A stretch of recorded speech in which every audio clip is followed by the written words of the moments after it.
Oh, thank you, Jesus.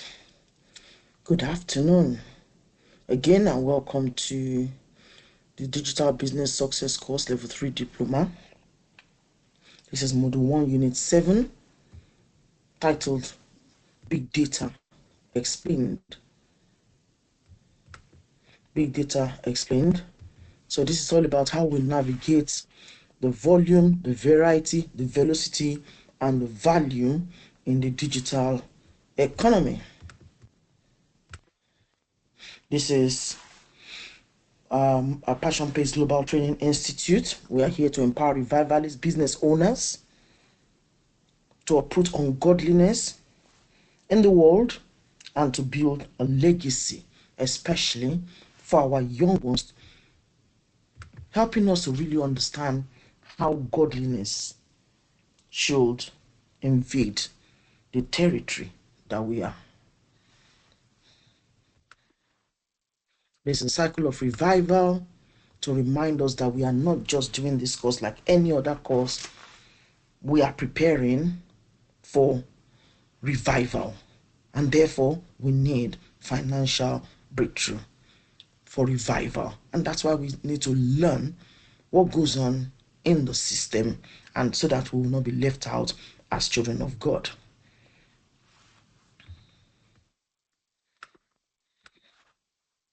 So welcome to Big Data. The objective is for us to understand how big data, how it actually drives decision making. Now, this is interesting. It's gone too much. How big data drives decisions or the decision making in businesses, especially in the modern businesses, and not just any decision, but smarter decisions. There is a quote from W. Edwards Deming saying, "Without data, you are just another person with an opinion." And if you notice, check online sometimes that there are some information online, okay, and you want to actually find out about the credibility of that information. Find that you will notice that the one that has data, okay, statistical clearance, that's what more people are likely to go for. Okay, so digital economy is simply a data-driven economy. So when you hear people talking about digital, it's because of data. They have used data to classify, to clarify, to understand, to help each and every one of us, so that if you want to venture into a type of business or a particular school, a particular course, you are able to understand which one, why. Even though there could be a bias, but at least you're able to have a better understanding of why you want to get into it. Okay? So why big data matters? Why does it matter? It just makes life easy now, especially with the automation. And it's a form of innovation. It enables precision. And big data is what is powering AI. You are able to predict what's likely to happen. Okay? And businesses, if you have data, this is not just the names of people coming to your organization, but when you begin to go deeper in terms of what do they like when they drop this product, what are they likely to pick next? You're able to use that to emotionally understand or empathetically provide them with optional or with options. Okay, and of course with big data, you see all those big companies. That's the reason why they're outperforming, because they've gone far. They've gone far. They have used the precision. It's a metric, yeah. It measures the accuracy of a model's positive predictions. They are able to use that quickly and gather much more information far beyond smaller organizations because they've got the money, right? So we're going to look into traditional versus big data. When it comes to scale, like scalability, traditional data goes from megabytes to gigabytes, like spreadsheets, small databases. Structure is mostly structured. For instance, you can use SQL database. These are some of the tools that we'll be training as we go along. Okay, because we need to know how to use them to better our businesses. This is what majority of the big organizations are using. That's what they are making use of. Processing for traditional data is in batches, like for instance, monthly sales reports. But with big data, this is massive. You're looking at terabytes to petabytes. I hope we understand the byte by byte in terms of the size of data it can capture. So example of big data in this case is the social media, Internet of Things, the sensor data, not sensor data, the video archives. Those are, how would you even be able to understand and segregate or segment them without some systems in place? So most of the time as well, big data is either structured, unstructured, or semi-structured. And you can have images, files, emails, JSON logs, whereas you can't really have that in traditional data. How would you be able to decode them? How would you even be able to gather much more information and make sense from it? Even if you have a lot of email, let's say you have 500,000 emails, how would you be able to understand what to do? Like sometimes you just look at it and you feel like, what do I really need now? Okay, or is it images and audio? Now with real time, with big data rather, real time, and there is a live streaming that can happen. For instance, a live fraud detection. There can be a real life recommendation system, whereas with traditional data, that is impossible. What are the sources of big data?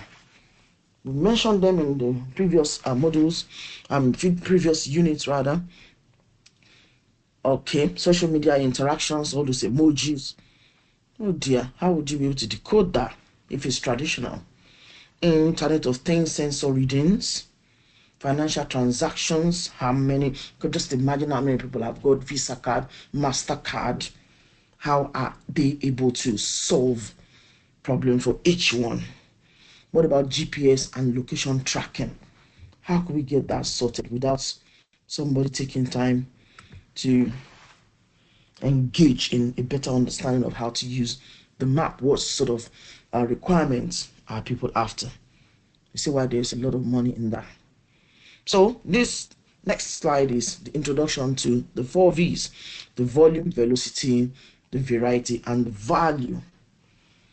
So big data is not just like, oh, because it's big data.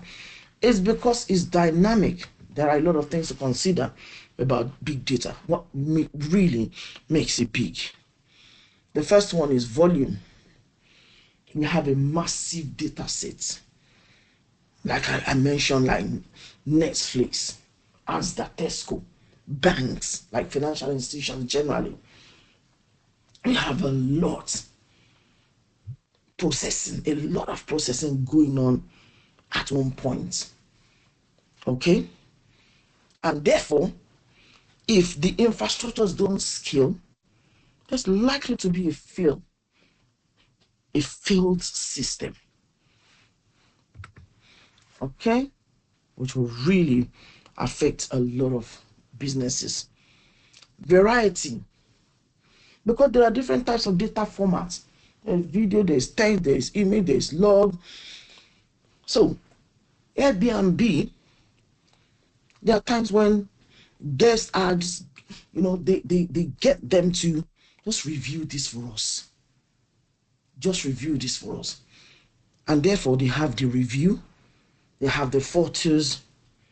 There's a lot of data in terms of booking because a lot of people are going everywhere. And for variety, it gives us deeper insight. A deeper insight because it's not just the text. There are other formats. In terms of velocity, well, there is a speed in data creation and processing. You can easily make real-life decisions or real-time decisions rather from live data. Because you have the data, it's live, you've got your systems in place, you've got your precision. So, example is Uber. If you notice sometimes how they just adjust the pricing and it's based on traffic and demand. Imagine if Uber owner would have to, today is 7 p.m. Wow, let's go on the system now and make amendments. There are loads of people. No, it's all been set. Value, of course, when it is interpreted, when that raw data is interpreted, because it's not useful if it's uninterpreted. And therefore, it gives you, as a business, competitive advantage because you have insights, deeper insight into that business or into that data than anyone else. Now, beyond the 4 V's, we have what is called veracity. Veracity simply is talking about trustworthiness of data. We have to ensure as a business that the data is trustworthy. Variability is another one. Data flow inconsistency, it's a problem. How do we fix it? And visualization, we have to ensure that there is a clear storytelling with your data. Does it make sense? Does it make sense to help your business? Why are you collating this aspect of the data? What is it likely to do for you? How is it likely to improve your selling? And what is the impact on businesses? There is opportunity to monetize the data because now you gathered it together. Whoa, you can now make a difference. You can then sell it to maybe some other organizations. Yep, I'm not saying sell somebody's details to other organizations. What I'm saying, you can sell the idea to other organizations. Okay, now, and not the major aspect of data monetization here is simply because you understand much more about the needs of your clients, okay, or your potential clients. You will then be able to understand how to engage with them, providing your product, placing your product right in front of them for them to be able to order. And of course, that is a serious intelligent automation that will be taking place there for that number of data. And hyper personalization of services. It is really hyper because sometimes it's like it's aware of what you're thinking. Digital twins for prediction and simulation, because you are able to have a clue because the system has provided you with a lot more information to predict what's likely to happen. And of course, there is a possibility of, you can carry out a simulation and confirm that what you're thinking is correct. So you have some apps online, they're actually simulation apps. They just want to confirm that what you're thinking or what they're thinking, what the data, what the machine learning has provided is actually the truth.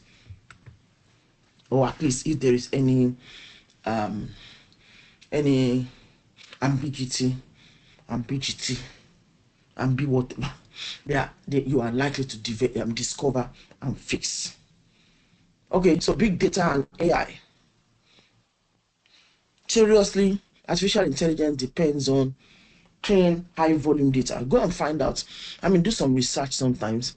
So one of the teachers where I used to teach was mentioning something like they did the research. But was it ChatGPT? They asked them to give them some data about ice cream, and you could see the ice cream was bringing was it like pieces of paper as a top up on the ice cream. So depends on clean, high volume data for it to function well.